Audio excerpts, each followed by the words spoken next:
You're listening to the Comic Crusaders Podcast. I am your host, Al Mega, CEO of Comic Crusaders and Undercover Capes. In this show, I'm sitting down with creators from all walks of life to talk about inspiration, process, the lessons they've learned, and a whole lot more.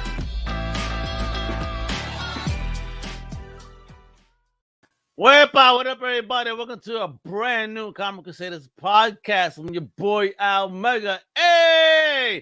Yo, today we got an awesome show. I can't wait. I have a fellow Brooklynite in the building tonight.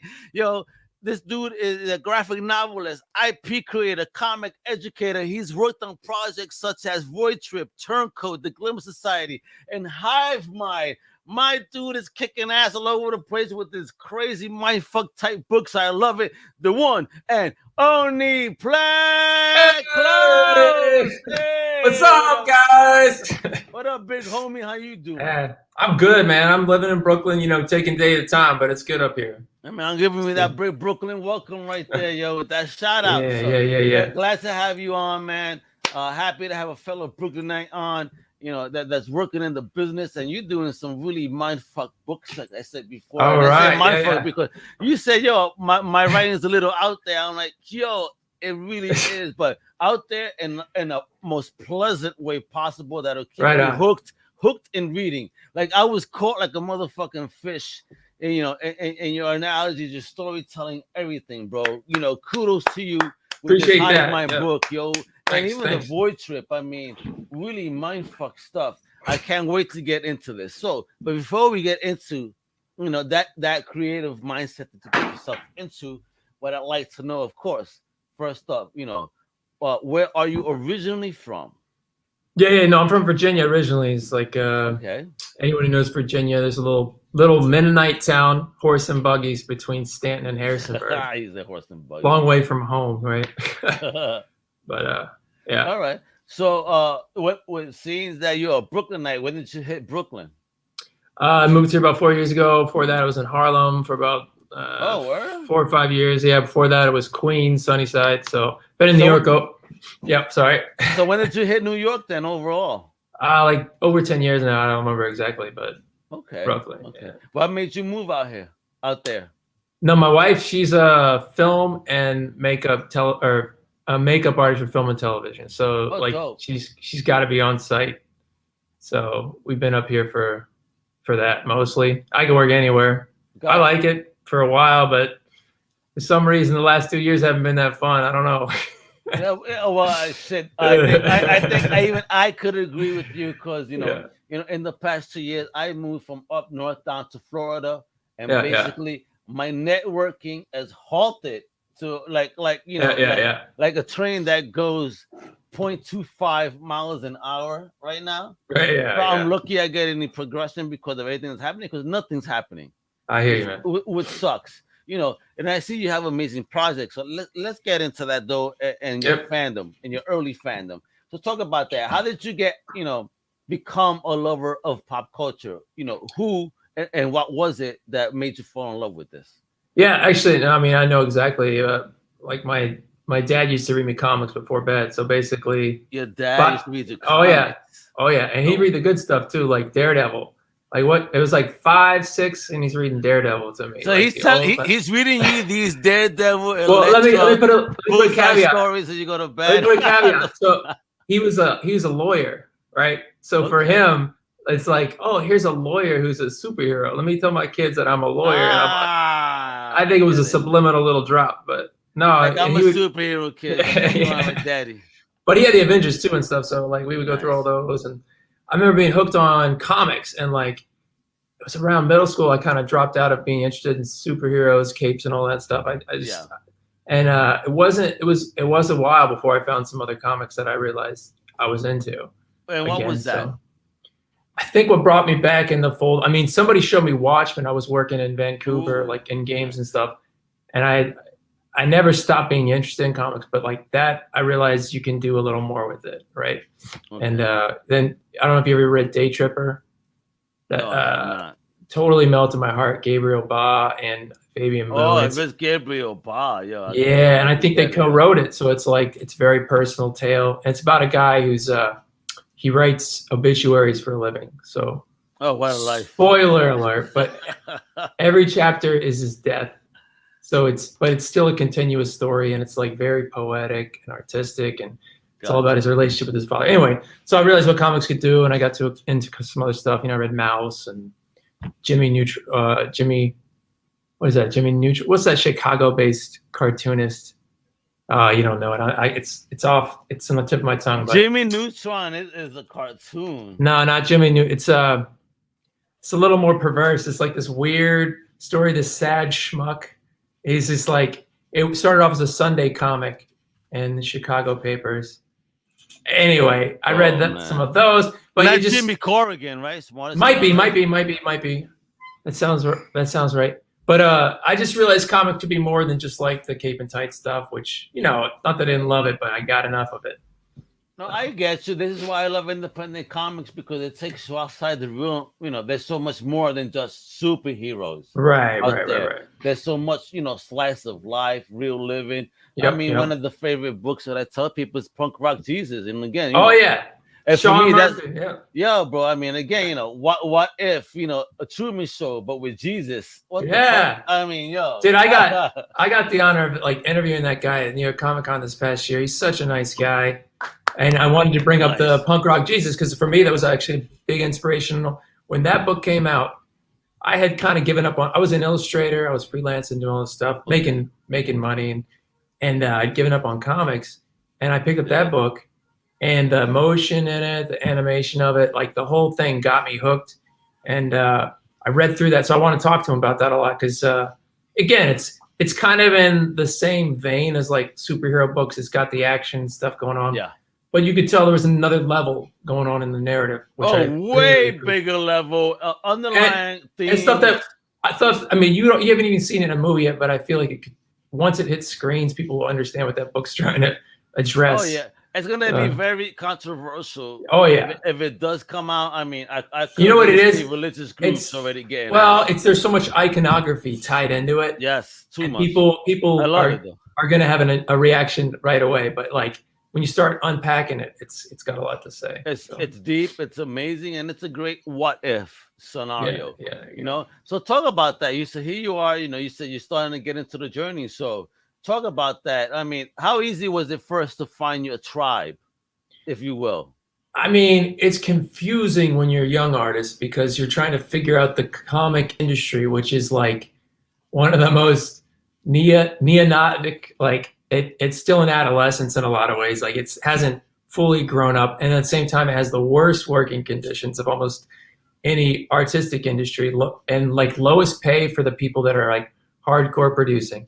So you're juggling all that. And then also, like I said before, it's like all superhero books, which I wasn't interested in. Yeah. So I had to go like kind of like get into comics through the back door. I mean, the first big break I did was actually a super book, I guess, with Turncoat. It was about a dude that liked to assassinate superheroes. So it was pretty much about a guy with a midlife crisis. You really felt that type of way, didn't you? Yeah. And well, to be fair, Ryan O'Sullivan wrote it, and the reason I took it on was because it wasn't a book praising superheroes. It was more about like the psychology. Let's take these motherfuckers out, man. I'm tired of these bastards too. When I read it, I was like, all right, I'll do this one. But no. And then after that, you know, we did Void Trip together, which is totally different, totally out there. It's like out there. Two hippies lost in space, being chased by a Gnostic god who wants to keep them trapped, and they want to be free. And it's all about AI and like AI controlling man and all that stuff.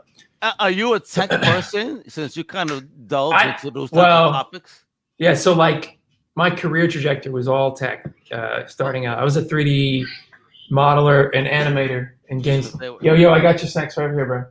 Don't worry. Sorry, my son. Let them hang out, yo. That's kiddo right there. Yeah, I know. Little claws. Yeah. So anyway, So what was I talking about? Void. Yeah. So I think what happened was I started getting a network of people who were interested in that kind of stuff. And before that, I had done some really out there stuff called Psychonauts, which was just about was you too? Yeah, two kids tripping out on drugs and like getting lost in these different dimensions. May I ask though, since you kind of always have that type hippie, you know, tripping, and that is that from a personal experience level or just growing up in Of course. No, I mean, I've definitely had experiences along the way. You know, I don't think there's anything You wrong and me with that. both, brother. Don't you worry. But I'm not leaving you on blast. I've dropped acid and all that shit. Yeah. Like, oh no, I just. And that was the worst experience of my life because my friend kept going around circles in the same block, and I'm like Twilight Zone. Dude, it's all set. It's all set and setting. You know, you get the wrong setting. Yeah, you know, you're in the wrong mindset. You're not fucking around. It's true. Yeah. It's like any weapon or tool. It's all in how you use it and the care you take with it. But I survived it, man. Let me tell you, bro. Well, no, I mean that. I think what it is when you're exposed to that stuff at a younger age, it's you see through a lot of the societal filters and you see directly what is happening in physical reality. So it's a shrouding of the emperor's clothes. And once you've seen through that, it's very hard to participate in society in a convention. I could agree. When I first dropped shrooms, the shit that I saw. Right. Like how do you explain to someone, oh, I'm actually seeing the same patterns that Mayans must have seen because it's layered onto everything. And clearly there's something. Anyway, but I don't get religious or evangelical about it. I think it's easy to do that because the experiences are so amazing. But yeah, it is. It's all different for everybody. I'm not trying to tell nobody don't do that. Right. Bro, you do. Everybody do you.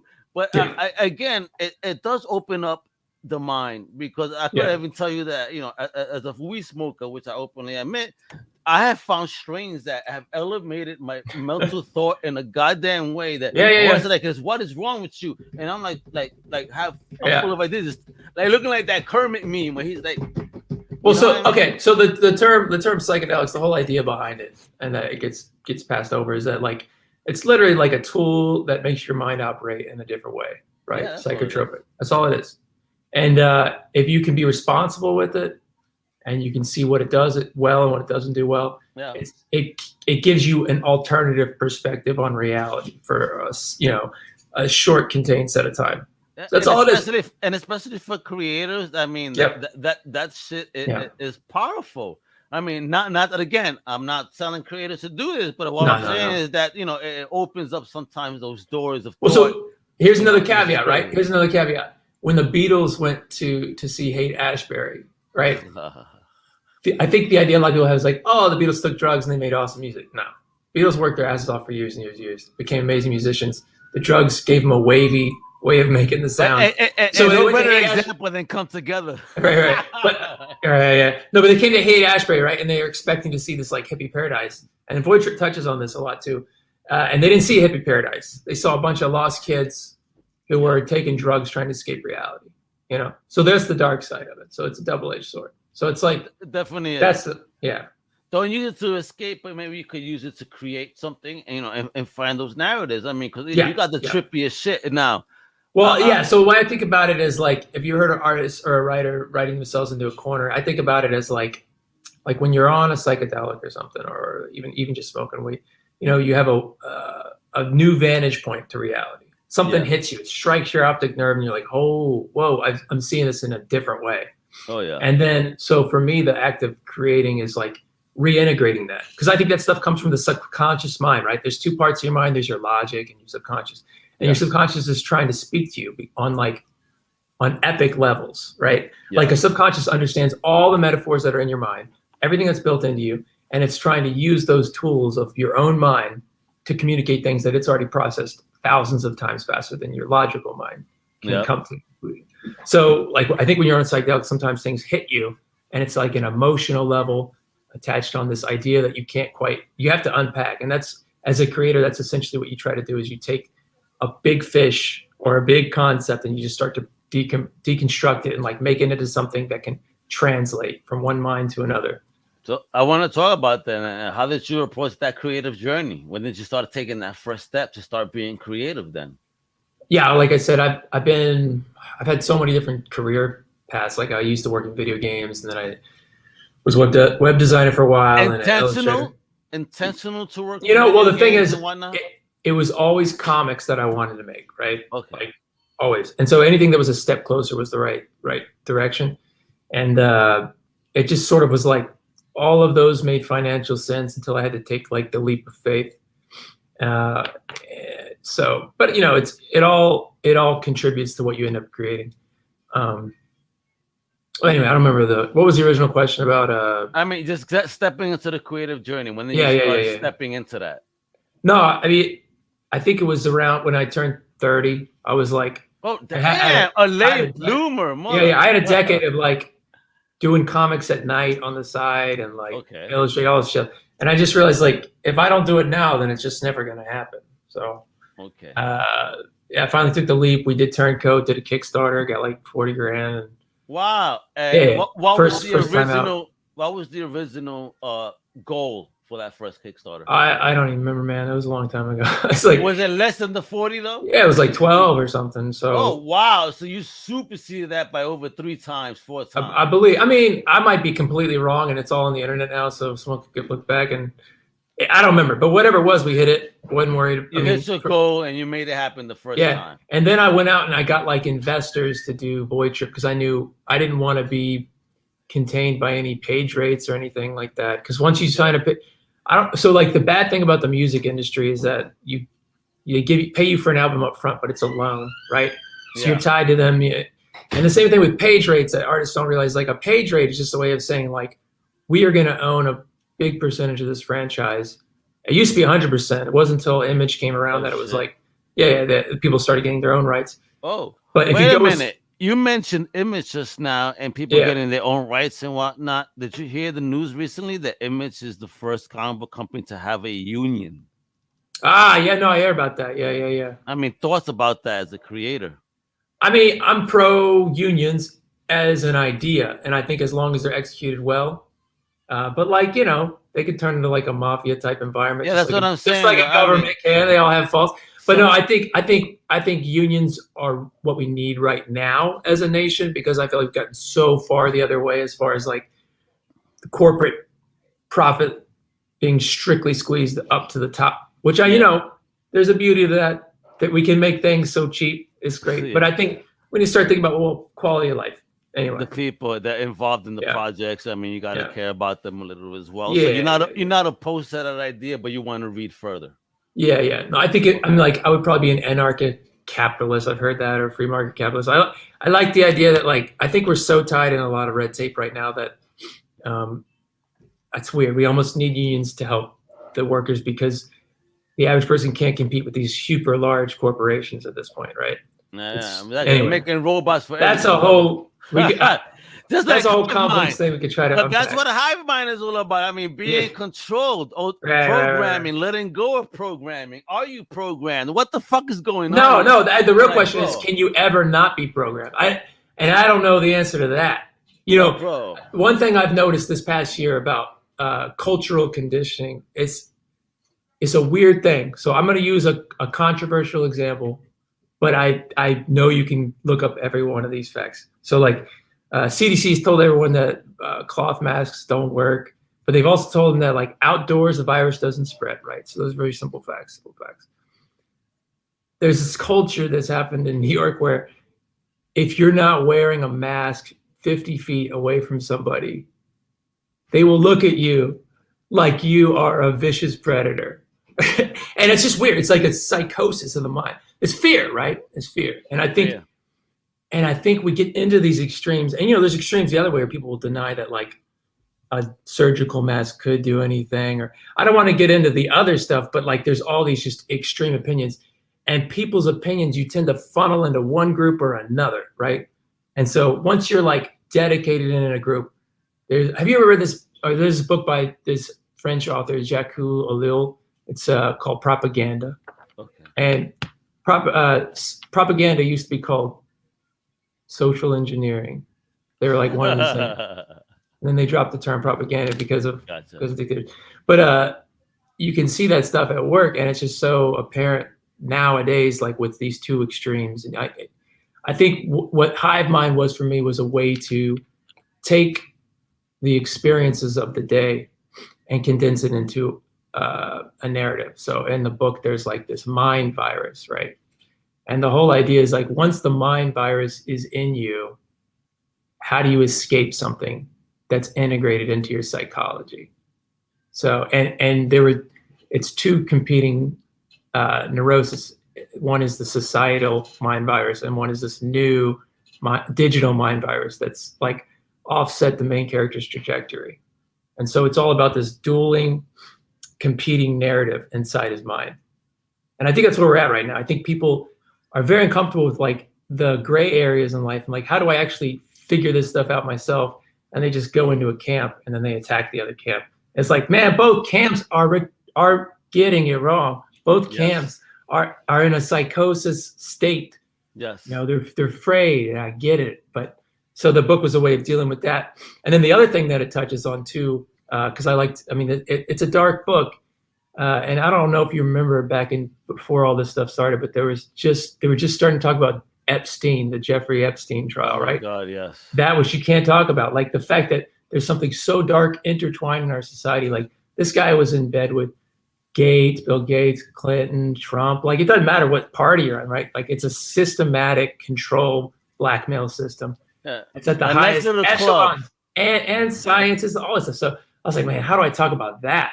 So that without getting shot, right? Because well, now know shit. You know? I don't know, like whatever. I'm just saying I had to address it, right? So, so in the book, that's like the main case. That's kind of a metaphor that's going on throughout. It's like this evil that you can barely witness, right?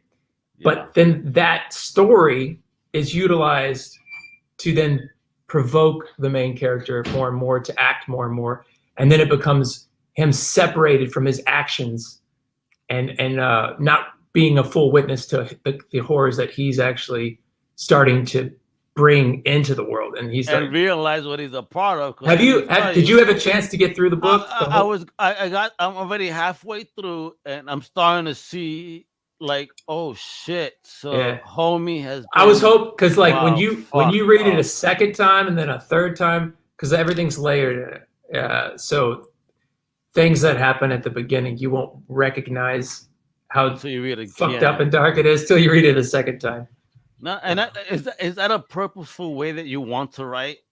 Yeah. Well, so again, I talk a lot about the subconscious mind, which I think is the subconscious mind has a brilliance that people who are more of a predilection for the logical mind fail to acknowledge. That's why artists are underpaid, in my opinion, because artists are like all subconscious mind a lot of the times, no logical mind. I'm a good balance of both. I try to be, but so a lot of that stuff seeps in subconsciously as you're creating. And then at some point you realize, oh, I can pin it. I can pin this together. I can pin the start to the end. And like it kind of happens in tandem as you're creating. You just have to be able to like recognize it as it's happening. It's not like you sit there and you have a big, whiteboard and you're just like, okay, this is going to happen. And that's going to, it's more of like a piecing of the puzzles as you're creating it. So. Do you use any life experience as you're writing? Well, I mean, that's what, it's not like, I don't get tied into the nitty gritty details of like my physical life and like, oh, I'm an artist. Let me make a book about being an artist. But it's more about like the experience of being human and like existence. I try to get into the existential qualities of life and what it means to be something that lives and dies, and knowing that. Yeah. Nice, man. And so the book is available now, right?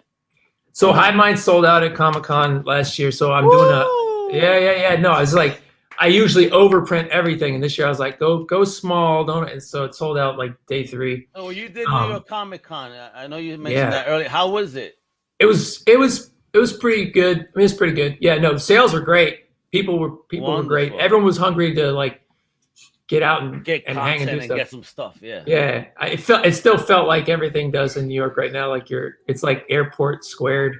But they were all really nice. Like everyone working there. Great, but no, it was fun. It was fun. It was good to see fans again for the first time. But yeah, so I'm doing a Kickstarter for Hive Mind in March. So I'll be launching that this March. Yeah. And what are you doing with that Kickstarter? What's the plan? Same plan as always, man. You just you reach out to all the networks, but like probably be doing a bunch more podcasts in February, that kind of thing. But in regards to the story, what are we getting? No. So it's a second printing. So like I need to get more books. Beautiful. It's a larger printing, yeah. The Kickstarter's for a larger. So how much smaller? How small was the first printing then? Well, first one was a limited edition 100. I was like, I just need to have. That's it. Yeah. I just want. I was like, you know what? If I never print it again, this is it. this will be a collector's item, but It is as a first print. yeah. I wanted to get something. I wanted to get something for the Void Trip fans out there. I did not think I was gonna. Yeah, I didn't want to blow my mind. I love it. I love it. So yeah, the larger print, the second print run is going to be like probably 5,000 issues. Okay, and what's the difference between the first and second? I mean, are we getting different covers, different coloring? It's formatted differently. It's going to be the same story. It's going to have a few extra covers in there, and then I'll probably throw some back end content. But it's mainly going to be because not enough people got a copy of the first one. And keep people asking, and it's sold out on the. But you can, if you really want to read it now, you can get a digital copy on mindcomics.com. Hey, yo, and talk about that, kiddo. That's what I was waiting for. Cause I've been showing this. Talk about what's the Mind Comics? Yeah, so it's just mindcomics.com. You know, avatars are. They already took that, so I had to do the Mind Comics for Instagram. But no, it's the publishing company that I'm using right now. It's like basically it's going to be more of the same kind of crazy trippy shit that you've read before. But is that all you though, Mind Comics? Yeah. And eventually, you know, I might end up like taking other artists under my wing and like helping them print and stuff. So right now, Mind Comics is a one-man show with Klaus himself. Right, but you're looking to hopefully in the future be able to add on some. Yeah. I just think as I meet like-minded creators, probably, yeah. I'm gonna keep it low key. So, do you want to keep your the publisher to a certain genre, or is it open to different types of storytelling? Yeah, like I mean, the main thing for me is that I think I used to say counterculture, but I don't. That sounds a bit like a confrontation or something. But like I like the idea of something that's gonna be out of the ordinary, out of the norm, man. Out of the norm.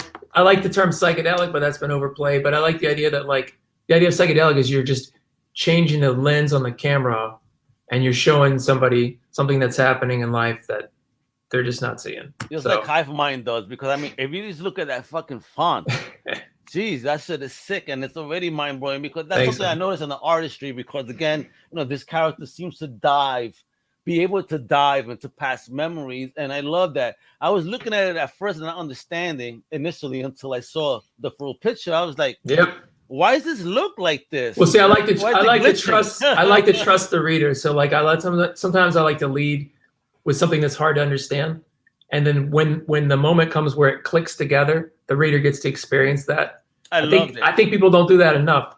But yeah, and it's darker than you think. It's not that he can use a machine to recover his memories. It's that without the machine, he has no memories.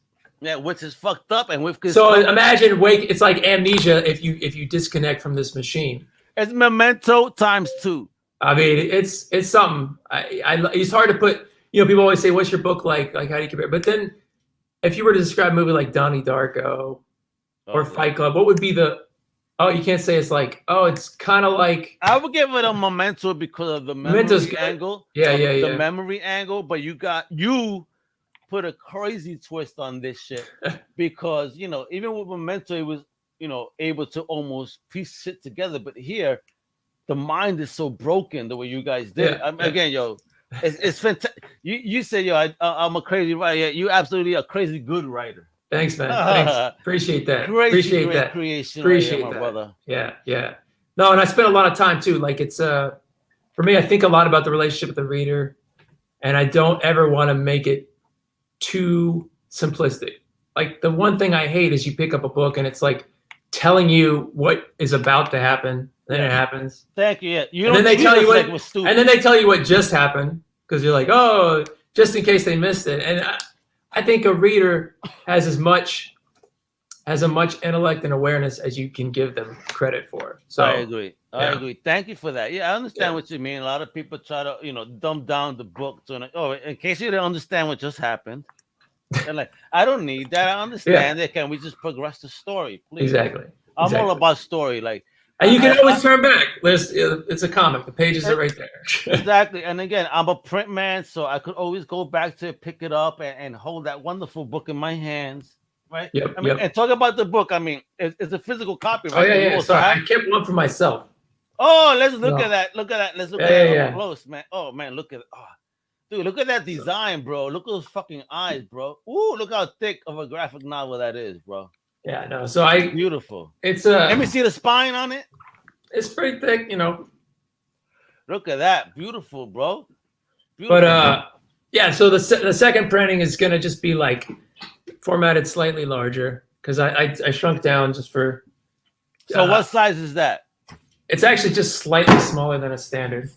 Okay. And so what are we looking for then on the okay. Oh yeah, this is the variant for Void Trip that Big Bang did. So it's actually a blotter. It's a blotter tab. Dude, that shit is sexy. It's a very yeah. And I wanted to perforate it, and they were like, it's gonna cost too much to perforate. But I still regret not having actual blotter paper cover. That would be badass, bro. So now you know what to do for your own Kickstarter. That's something to do. That's true. That's true. I got the image. I might as well just print the blotter. You'll do your own shit there, bro. It's your property. Fuck it, man. That's it's right. Yours. Do it. That's right. I mean, why not? Make your dreams come true. I want to see a coloring book too for Hive Mind. Yeah. Why not? Right. And a soundtrack. Like, if you could put a soundtrack to your book, who? Would oh you no, put I on have your one. soundtrack? Word. I made like hey, it. Or I love it. I came across like there's a film noir playlist on Spotify, and I'm all about training the brain. So yeah, I literally would listen to that all the way through on loop every time I was creating. So it's always the same vein soundtrack, and it works well because it brings you right into the mood when you're creating. And so it's like reiterating it. So if I was to listen to that as I read, that'd be perfect. I'll send you a link. Send me the link so I can share it with people so that when they buy this book, they know what to listen to so you can get in the zone. You tell your husband, your wife, your significant other, your kids, shut the F up for the next couple of hours. Yeah. I'm reading. Smoke a J, read the yeah, Hive Mind. It's pretty, you could read it in an hour or two. Oh, yeah, definitely. That's what I'm saying. I got half hour through because I was doing the show, but I smoked the J to that shit. Let me tell you. Well, no, that'll slow it down. That's good too. Give yourself 4 hours. Yeah. So. No, it is. It's a wonderful. No, I'm good because I'm the type of person that's what I like to do. I like to have a little drink, smoke my J, and just dive into something that's gonna take me outside the world. And you accomplished that. Right on. That's all I'm here to do. You're not keeping me in the real world. I'm not dealing with real life issues. You know what I mean? Well, that's not like talking about COVID or politics. Exactly. I didn't want to touch on things directly. So like this thing takes place on a planet far away. People have antennas on their heads. I mean, you can project onto the character whatever you want, but like you can't. Fucked me up. You fucked me up with that because at first I thought they were human, and then I looked close. I said, "Oh shit! Wait a minute, they're not. This is so awesome." They're very humanoid. Right. I mean, that's obviously a reflection of our culture, but but it's wonderful, bro. The artwork. Thanks, I mean, talk about that art, man. Well, like I wanted to make a film noir so bad, but then at the same time, sci-fi is like my biggest obsession. So I was like, how do I square this? And so what was your first sci-fi love? Quick. It's probably Neuromancer. Oh shit! Damn. Yeah, I read more books than I do comics, but like, and that's okay. Yeah, the same thing. It's all, It is. It's all in mind. Even better in the book because now you could use your imagination to form the art. Yeah, if you will. Did you ever read the Culture series? Bro, no, I'm a comic book reader. Oh, okay. No, that's good. I want to make that a comic. It's insane. It's a good. Well, then go for it, bro. And I see so many. Listen, I see Titan Comics is actually releasing a graphic novel format of Phantom of the Opera. Nice. That's funny you said that. My wife loves that. Oh, she's gonna love this. Tell her it's the first graphic novel in over 30 years, fully adapted from the OG story, son.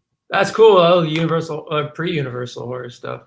Yeah, man. So it's Titan Comics is doing that. So you know what? Score some points with the wife. Go to the comic shop and hey, baby, look what I found for you.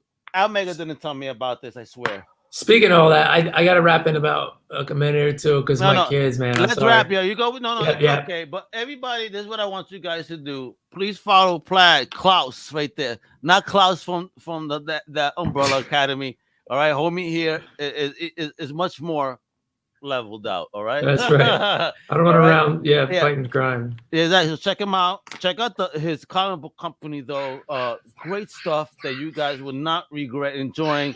And where do you go for that? Check out him as an individual. Check out the company right there, plaidklaus.com, mindcomics.com. And the last thing I want to leave with, I just want to give you two things here. I need you to give some advice, but before you do that, I just want to give you flowers. As a fan, I want to thank you. Thanks, man. Person, as a fan, for putting yourself out there creatively and being bold and brave enough to do that. Thank you for doing that, brother. Cool, and you got this, and you will always have my support in your braveness, brother. Yeah. Salute.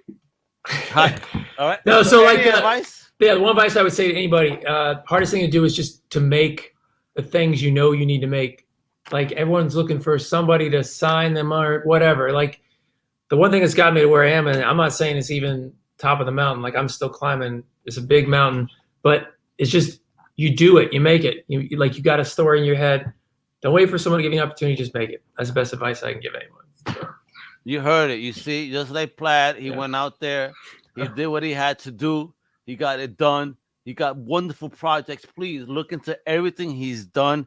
Believe you me, you guys will be very happy with this recommendation. Almega supports anything Klaus has done 150%. You will not be disappointed. Shit, I'll give you your money back if you get fucking disappointed. Fuck. Hey, thanks, Al, man. I appreciate you having me on here. No. Thank you for coming on. Everybody check out Hive Mind and everything else, Void Trip, all that good shit. I'm Almega, and hasta la próxima. Later, guys. Peace. Thank you for listening to the Comic Crusaders podcast. If you like the content, please subscribe and turn on notifications. Also, please visit comiccrusaders.shop and our extended podcast family over at undercovercapes.com. And also, make sure to download the Comic Crusaders app on the Google Play Store today.